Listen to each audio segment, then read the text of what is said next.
Noticentro 1, CMI. Desórdenes y saqueos esta noche en el centro de Bogotá. Durante todo el día, movilización de centrales obreras fue ordenada y pacífica. Mindefensa y director de la policía presentan balance de movilizaciones. Liberalismo apoya movilización obrera. Protesta social es el principal instrumento de cambio, dice Gaviria. Vuelven los horarios normales al comercio de Bogotá. Todo el comercio puede reabrir desde mañana. Mañana vuelve pico y placa. No lo habrá los sábados. A la cárcel policías acusados por caso Ordóñez. Uno de ellos fue hospitalizado por crisis. Escándalos por millonarios sobrecostos en alimentos para niños. COVID. Siguen cayendo contagios y muertes en el país. Regresan confinamientos en Europa por crecimiento del virus. Contradicción entre ministro de Salud y alcaldesa por cuidados intensivos. Reabren El Dorado para vuelos internacionales. Gobierno financiará hasta el 50% de la prima de Navidad. Preocupante crecimiento de morosidad en el sector financiero. Desplante del presidente Trump a la ONU. Ausente el día de su instalación. Buenas noches. Nuestros secretos de hoy. 1. Alistan un fallo de gran impacto para el sector agropecuario. 2. Mañana día definitivo para el apoyo a la nómina y a la prima de diciembre. 3. El próximo jueves los tratados de libre comercio que tiene Colombia pasan al banquillo en el Senado. Y tengo ñapa, la millonaria obra ferroviaria que permanece paralizada y sin solución a la vista. 1, 2, 3 y mi ñapa, elefante blanco de todos los lunes al cierre. Con Claudia Palacios y Margarita Ortega. Buenas noches. Lentamente regresa la tranquilidad al centro de Bogotá, escenario en las últimas horas de desórdenes y saqueos en medio de las marchas convocadas por varios sectores. William Parra, buenas noches. El reporte a esta hora de la situación en el centro de la capital. Hola Margarita, muy buenas noches. Pues ha regresado la calma aquí al centro de Bogotá tras 3 duras horas de enfrentamientos entre el SMAT y los encapuchados que atacaron varios lugares aquí en el centro de Bogotá, especialmente una sede bancaria. A esta hora ya se empiezan a retirar los miembros del SMAT y ha vuelto entonces poco a poco la calma aquí al centro de Bogotá. Esta es una crónica de la jornada que les preparamos para contarles lo que pasó hoy durante estas marchas que se iniciaron de manera pacífica y terminaron en fuertes enfrentamientos como no se habían visto hace muchos años aquí en el centro de Bogotá. Las marchas que venían desde diferentes sectores de la ciudad fueron pacíficas hasta su llegada a la Plaza de Bolívar. Pasadas las 4:15 de la tarde empezaron los ataques con papa bomba a un grupo de la fuerza disponible que estaba en el Palacio de Justicia. La acción hizo salir al SMAT que estaba al interior del palacio y empezaron las refriegas.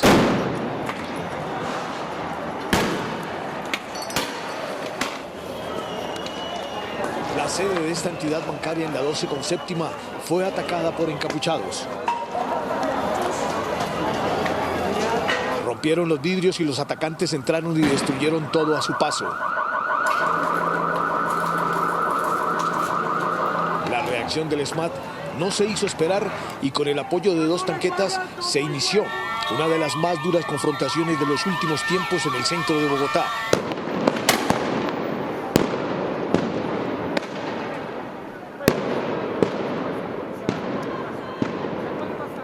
Bombas aturdidoras, gases lacrimógenos y mucha piedra inundó el ambiente.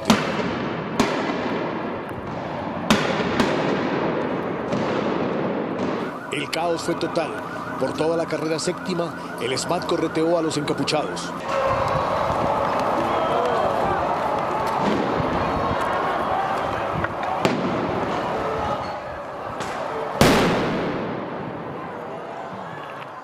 Más de 2 horas. Hasta pasadas las 7 de la noche duraron los enfrentamientos.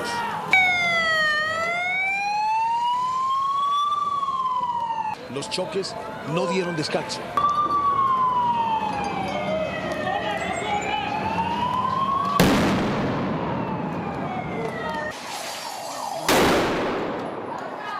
Varios detenidos y varios heridos dejaban los fuertes enfrentamientos.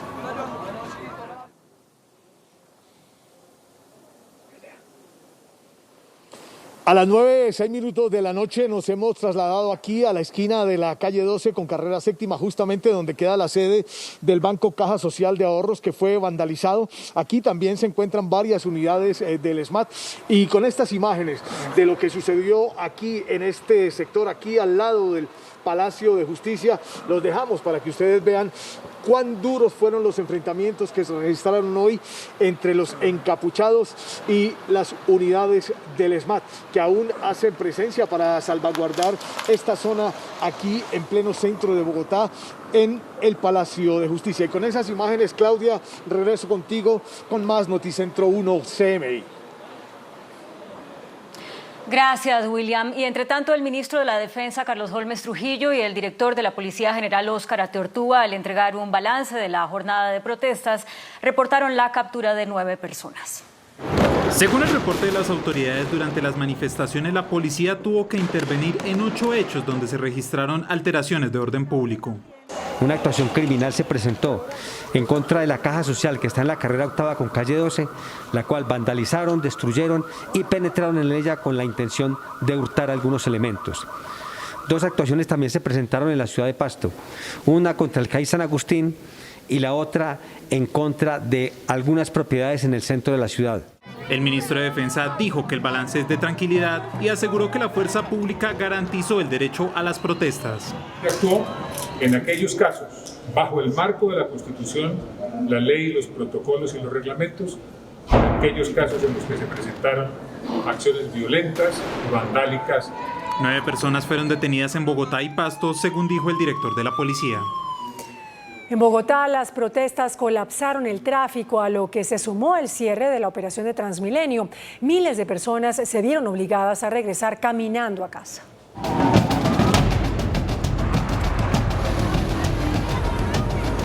Este es el panorama que se registró desde las 5 de la tarde en la troncal de Transmilenio de la Avenida de las Américas. Pues grave, porque imagínense, ¿a qué hora vamos a llegar? ¿Cuánto lleva caminando? Llevo más de media hora. Difícil, complicado, porque nos ha tocado caminar mucho. La interrupción de la circulación en la troncal Américas por un grupo de manifestantes obligó a miles de personas a caminar hacia sus casas en el occidente, sobre todo en Puente Aranda, Kennedy y Bosa. ¿Cuánto lleva caminando? Aproximadamente 40 minutos. ¿Cuánto le falta?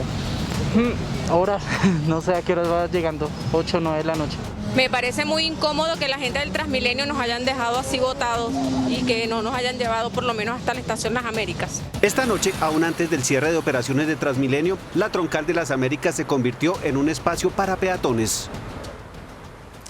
Y en las principales ciudades del país, la jornada de protestas transcurrió en completa normalidad.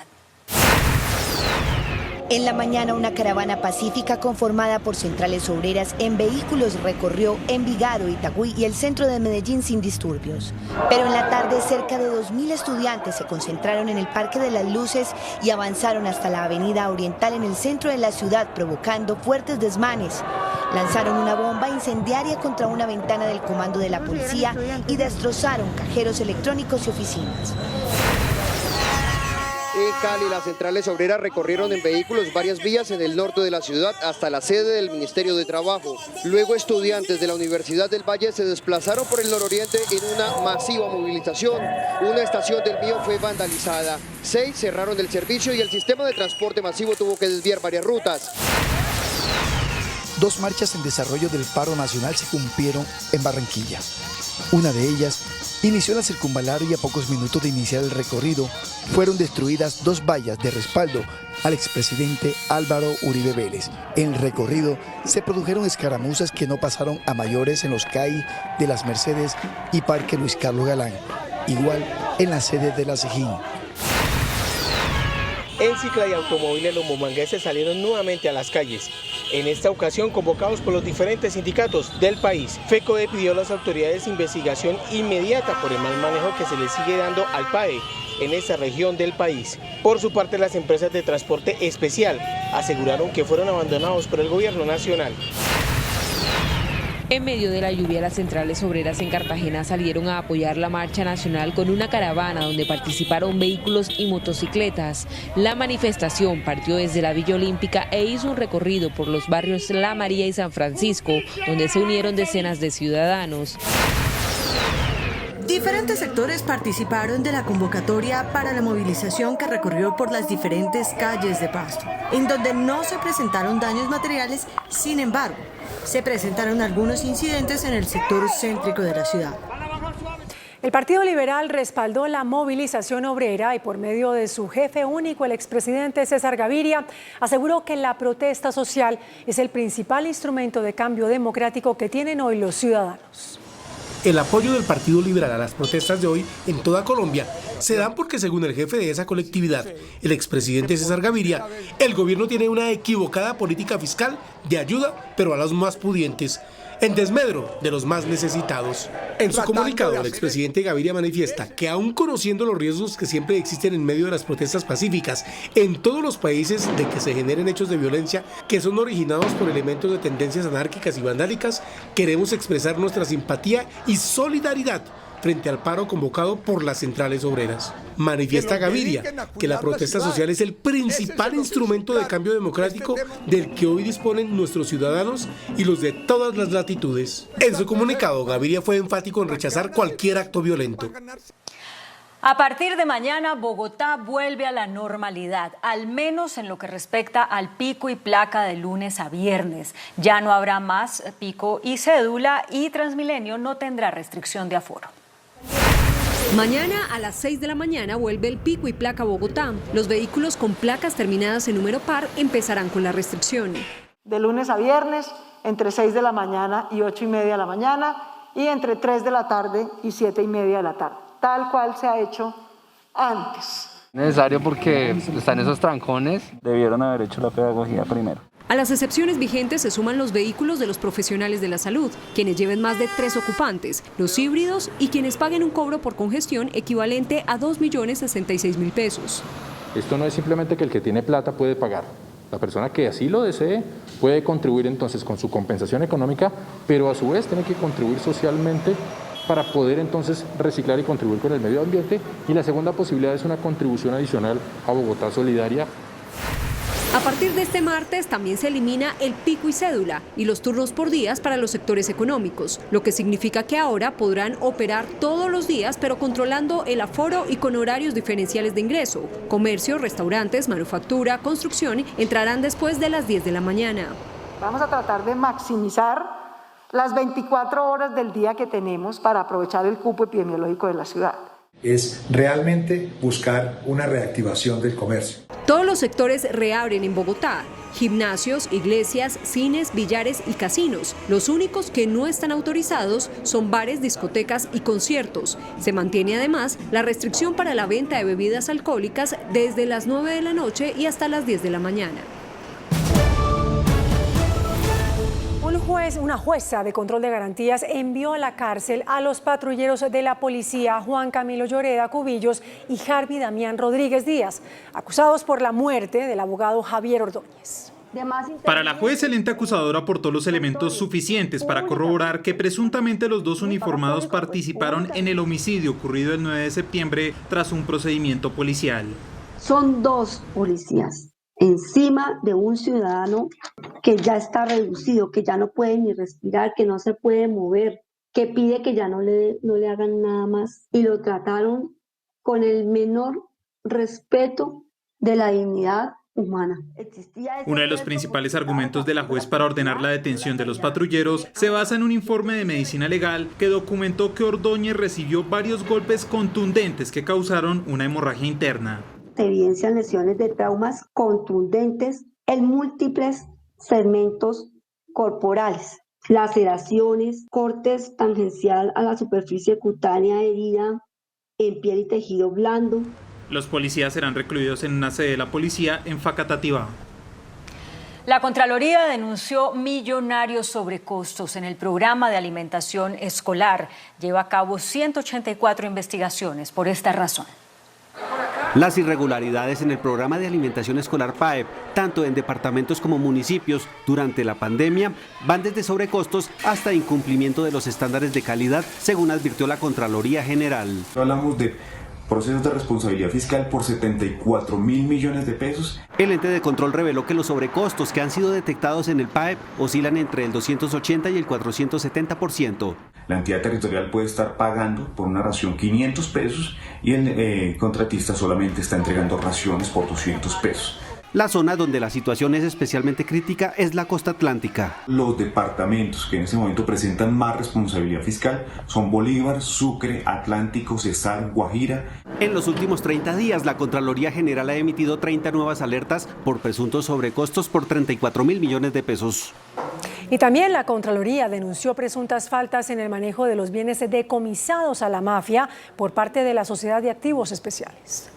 Tras un estudio técnico, la Contraloría General denunció que la creación de la Sociedad de Activos Especiales SAE, en reemplazo de la antigua Dirección Nacional de Estupefacientes DNE, no permitió superar los riesgos de corrupción en la administración de bienes en proceso de extinción de dominio.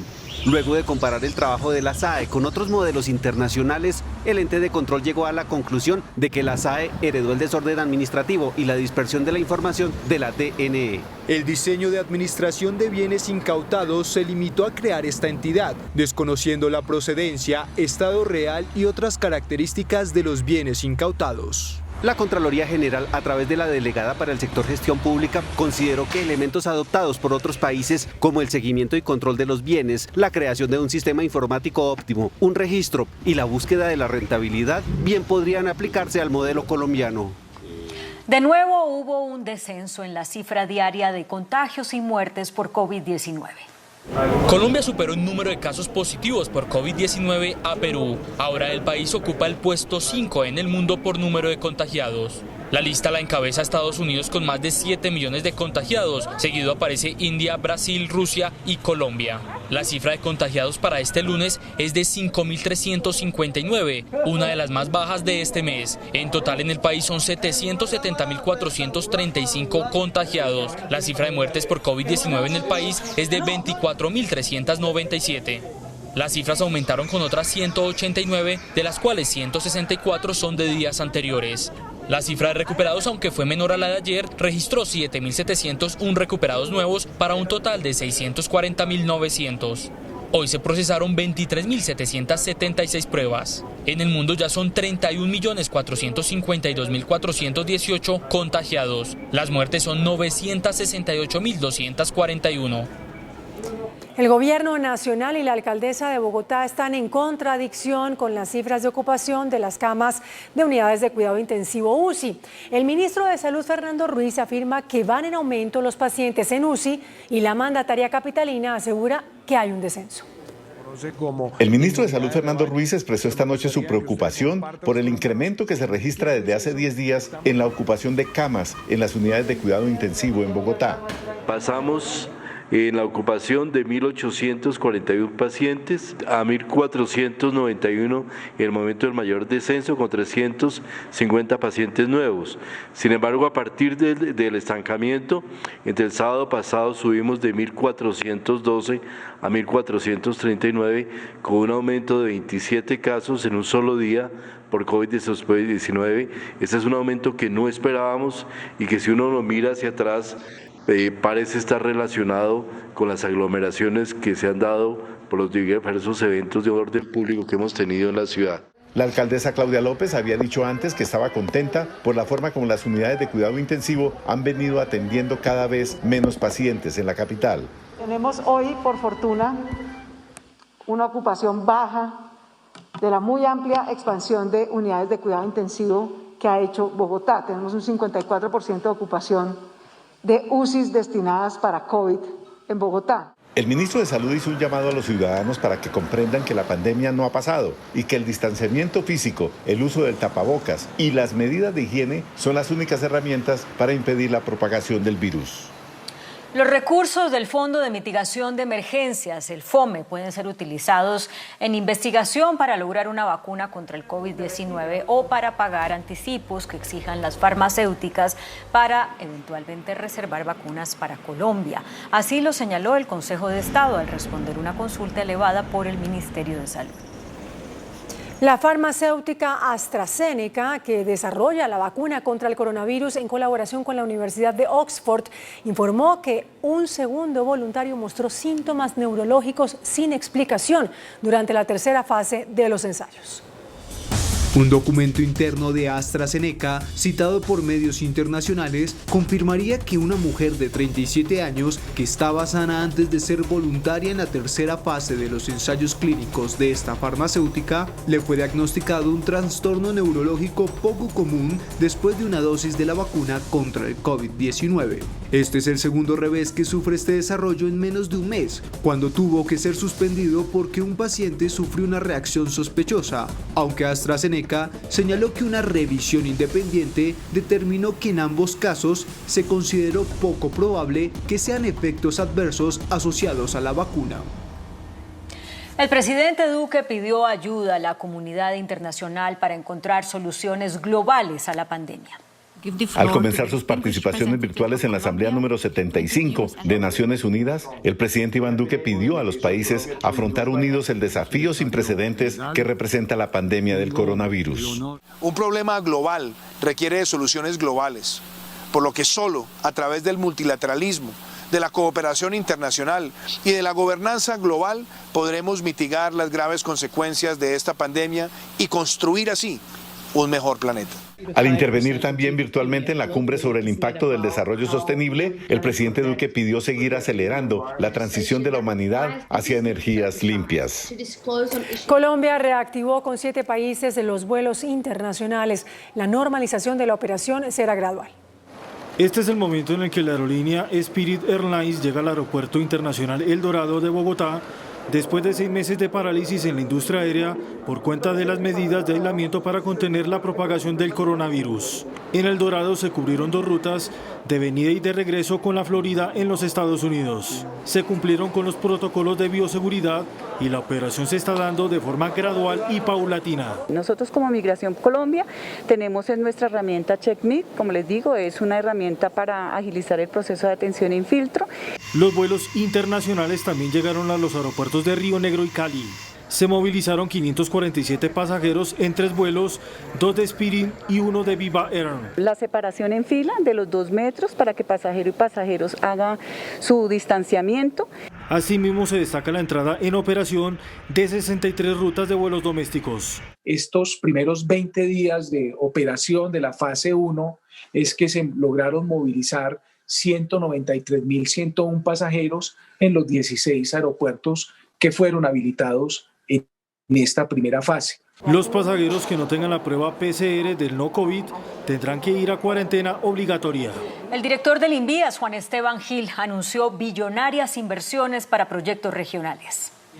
El anuncio fue hecho por el director del INVIAS durante el foro de Asocreto, en el que señaló que el programa Compromiso por Colombia contempla 50 proyectos viales con inversiones de 11,4 billones de pesos y generación de al menos 105.000 empleos. A la falta de la aprobación del COMPES, ya se tiene el listado de los principales contratos de obra pública. La ingeniería colombiana está logrando hacer grandes cosas. Terminamos el año pasado el puente Pumarejo, que es un puente también un hito muy referente para la ingeniería en el país. Y terminar el túnel de la línea nos lleva a empezar a pensar en que todas las obras inconclusas las podemos finalizar. El funcionario señaló que después del túnel de la línea, el gobierno nacional ya fijó sus metas de obra pública para seguir impulsando la reactivación del país. Todos estos elementos llevados a cabo en el desarrollo del proyecto sean una serie de retos de alta complejidad. Este programa irá en línea con las inversiones de la red terciaria. El presidente del Consejo de Estado, Álvaro Namen, advirtió que los procesos relacionados con temas ambientales tardan hasta 2 años en fallarse en primera instancia y se mostró de acuerdo con ampliar la sala encargada de estos temas. Los litigios en materia ambiental son de los más demorados, así quedó en evidencia durante una audiencia pública virtual en la Comisión Primera de la Cámara, que discute el proyecto que crea una jurisdicción especial para resolver los procesos en materia ambiental en el país. Los tribunales ambientales serán 5. y estarán ubicados en cada una de las regiones de Colombia. Contarán con una jurisdicción y una competencia territorial en cada una de las zonas geográficas del país. El presidente del Consejo de Estado, Álvaro Namén, aseguró que los temas ambientales son vitales para el desarrollo en Colombia, pero por temas presupuestales sería mejor especializar a los magistrados de la sección primera del Alto Tribunal para resolver estos litigios. Y que se cree o bien una sala especializada en el Consejo de Estado o se fortalezca la sección primera para efectos de que conozca con mayor, capacidad, si se quiere, estos conflictos que son crecientes y que pueden también, obviamente, ser abordados desde la alta corporación del Consejo de Estado. La próxima semana se iniciará la discusión de esta iniciativa en el Congreso. El Instituto de Estudios para el Desarrollo y la Paz denunció y documentó 61 masacres en este año que dejan 246 víctimas.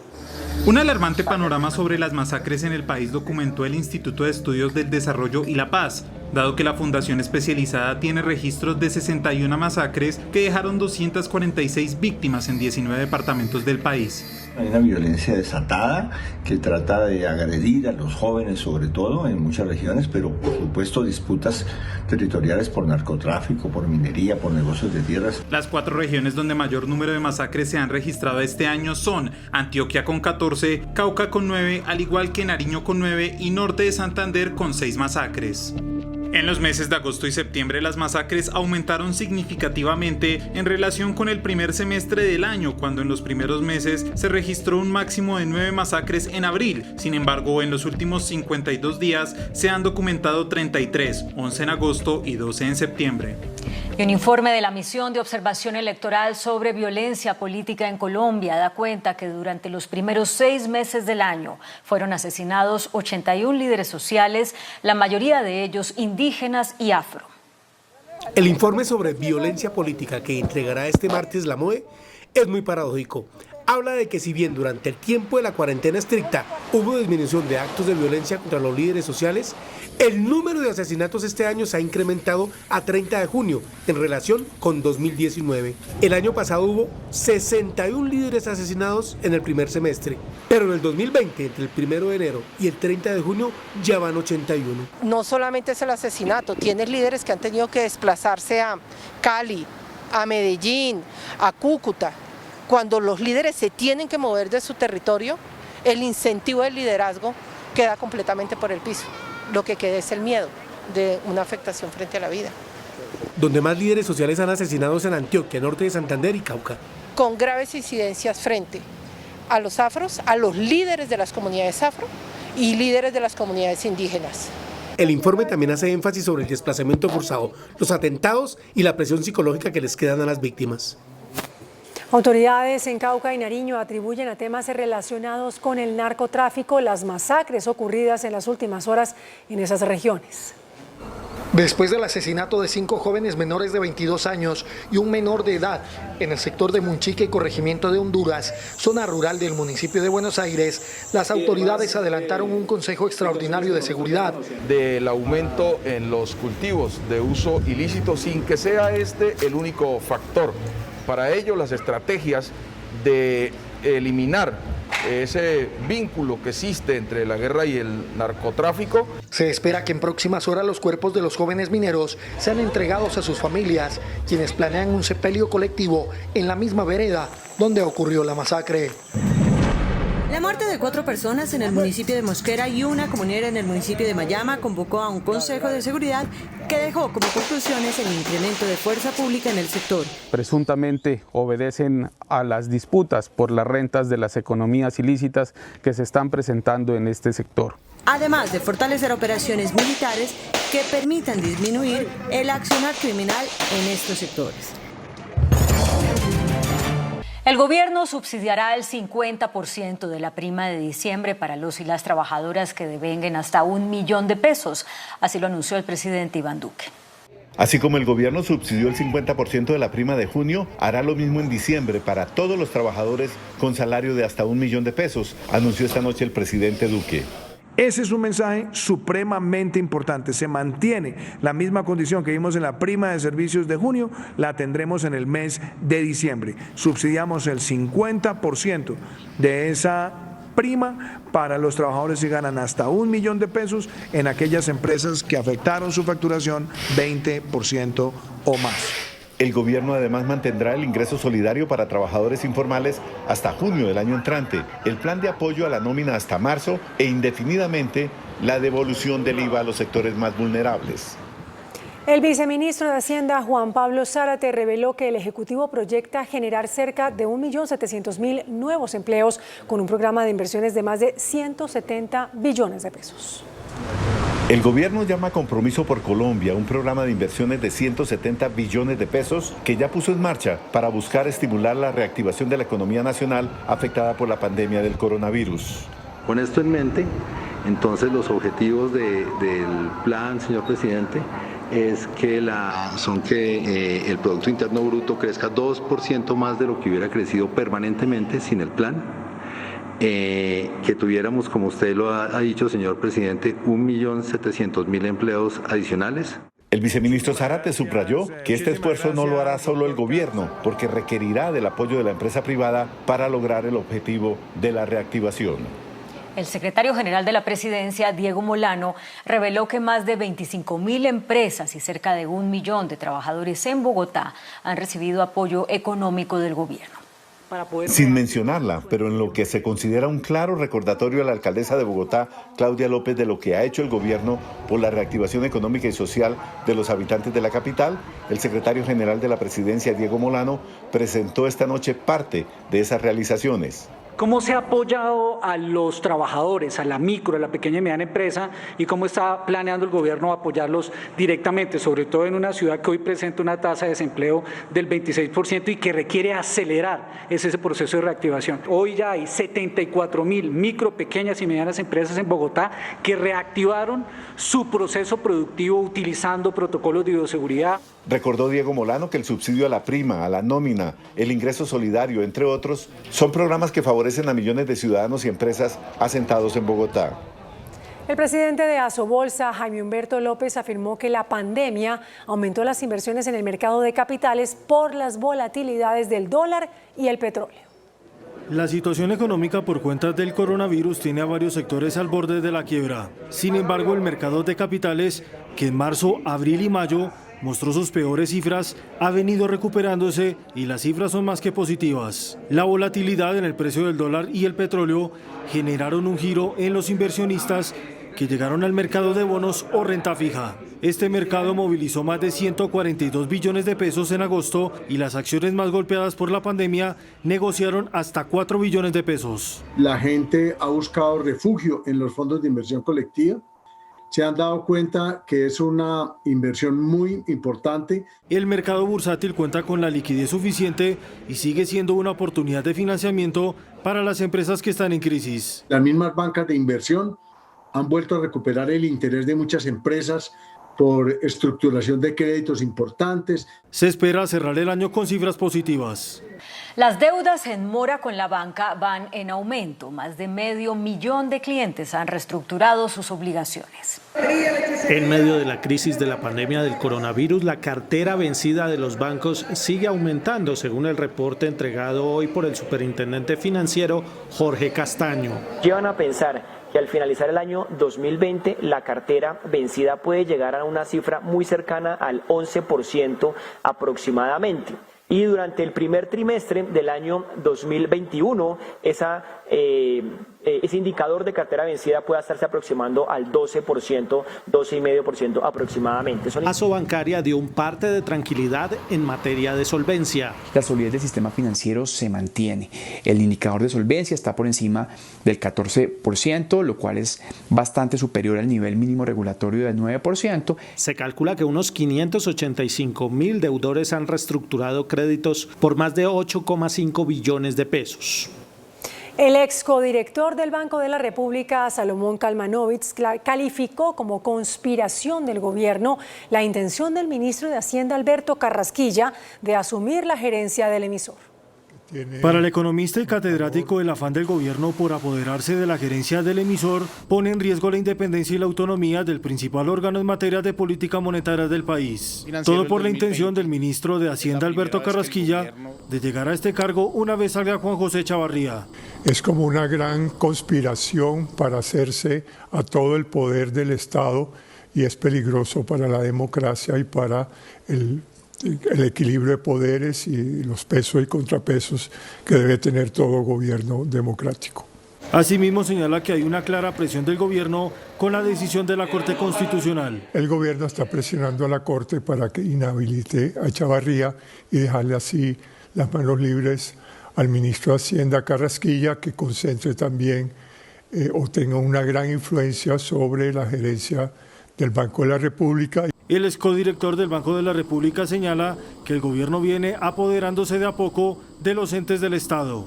El presidente de la ANDI, Bruce McMaster, insistió al gobierno buscar mecanismos para que el crédito fluya más rápidamente a las empresas.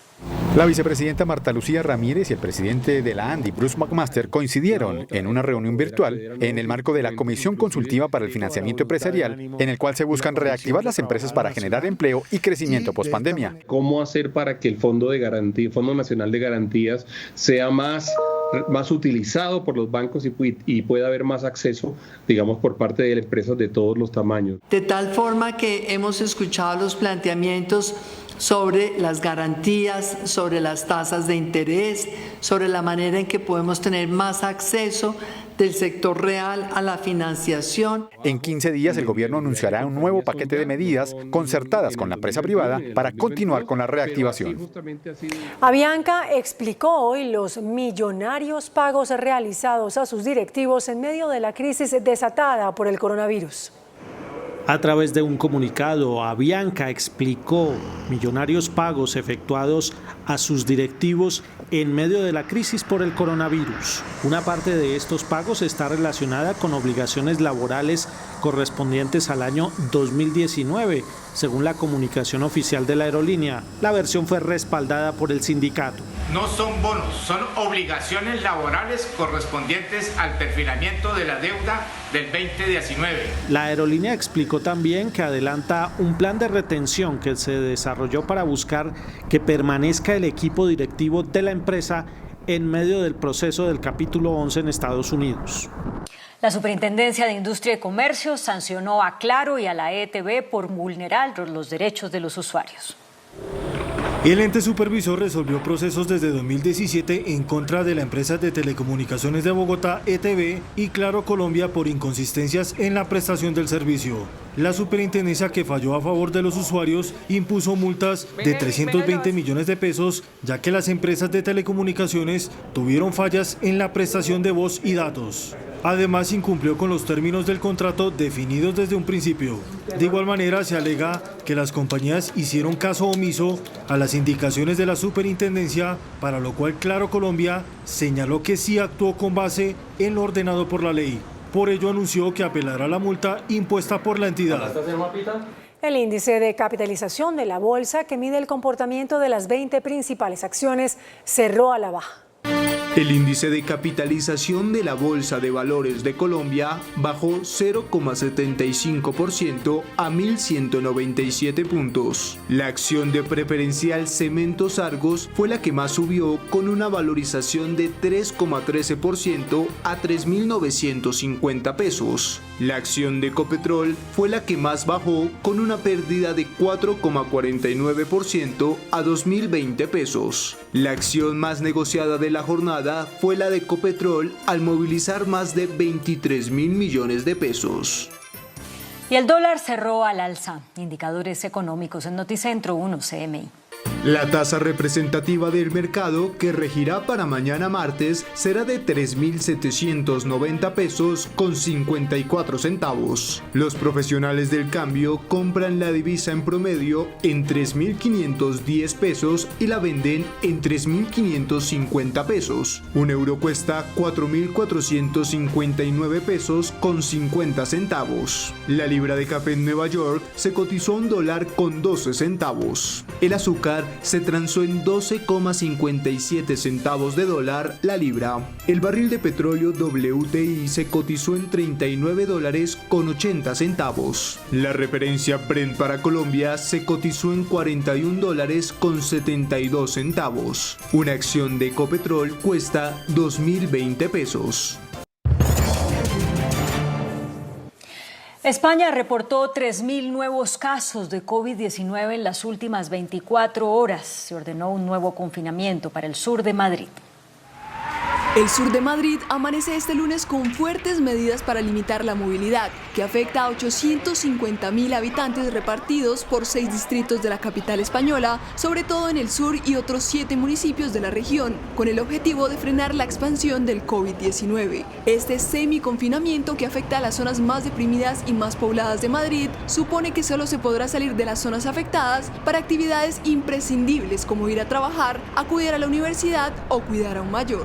Mientras, en Reino Unido, el principal asesor científico advirtió que la pandemia en el país está empeorando y que a mediados de octubre podrían registrarse diariamente hasta 50.000 nuevos contagios, lo que en un mes más tarde desembocaría en 200 muertes al día.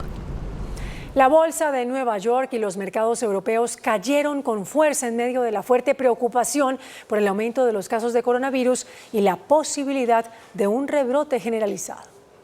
Con pérdidas por encima del 3%, cerraron los principales mercados del viejo continente, que comienzan a sentir el impacto del temor de los inversores ante el grave rebrote de coronavirus que enfrenta Europa y su posible impacto negativo en la economía si se vuelve a paralizar por un eventual confinamiento.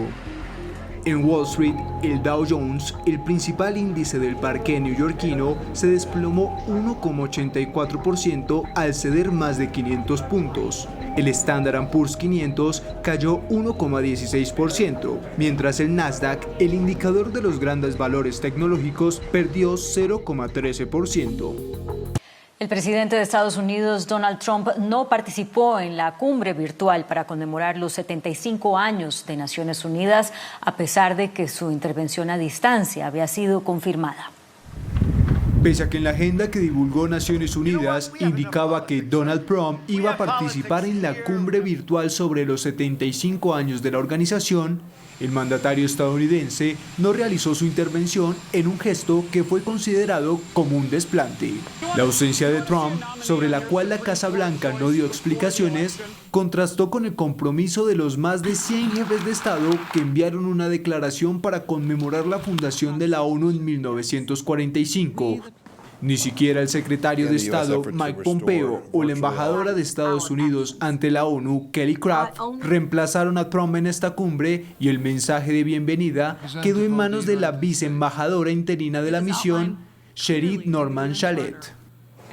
La Corte Suprema estadounidense está a punto de sufrir un radical giro hacia la línea ultraconservadora impulsada por el presidente Donald Trump, quien, ignorando el último deseo de la fallecida magistrada Ruth Bader de ser reemplazada después de las elecciones, ha decidido avanzar con la postulación de una candidata de línea dura.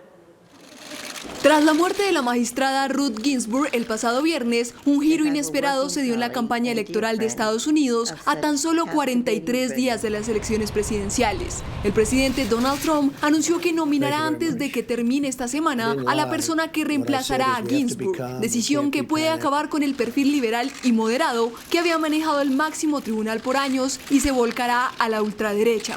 Trump adelantó que se tratará de una mujer y las opciones que saltan a la vista son la jueza cubanoamericana Bárbara Lagoa y Amy Coney Barrett. De los 8 miembros actuales que componen la Corte, 2 han sido nombrados por Trump durante su mandato, con lo que ha logrado para los republicanos una mayoría de 5-4 antes de la muerte de Ginsburg. Ahora la composición quedará de 6-3 a favor del presidente. La postulación pasará a manos del Senado de mayoría republicana, lo que pone 2 panoramas para el país norteamericano si el nuevo miembro se elige antes de las elecciones.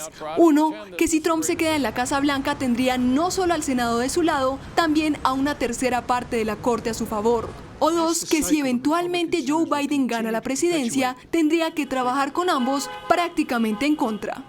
A pocas semanas de las elecciones presidenciales en Estados Unidos, varios sectores han manifestado su preocupación por la evidente presencia de milicias armadas en varias partes del país. Se estima que en Estados Unidos hay alrededor de 200 milicias armadas hasta los dientes, compuestas por miles de civiles y militares retirados.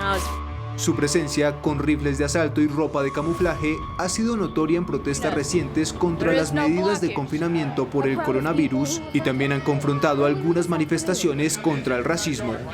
En ocasiones tienen mejor equipamiento que la policía local y son vistas como un peligro latente para las elecciones de noviembre, dado que pueden aprovechar la coyuntura para desatar la confusión y el caos a través de la violencia y el odio. En su gran mayoría son milicias de derecha envalentonadas por la política de ley y orden de Donald Trump, aunque también se han visto recientemente algunas organizaciones de izquierda o negras con armas. El Departamento de Estado de los Estados Unidos ofreció una millonaria recompensa por uno de los cabecillas del ELN. Tras su visita a Colombia, el secretario de Estado Mike Pompeo afirmó que su gobierno está prometiendo $5 millones por información que conduzca a la captura de Wilber Villegas Palomino, miembro de esa guerrilla. Estados Unidos sancionó al presidente de Venezuela, Nicolás Maduro, por adquirir armas iraníes, violando así el embargo vigente contra la nación islámica. La administración de Trump advirtió que este es un mensaje claro al régimen iraní y a aquellos que se niegan a enfrentarse a Teherán, que es un importante aliado para el gobierno de Maduro. Al menos 25 ballenas murieron y más de 250 están varadas en una remota bahía de la isla de Tasmania, en el sur de Australia. Los cetáceos quedaron bloqueados en un banco de arena en una bahía cerrada por un pasaje estrecho en la costa oeste de la isla.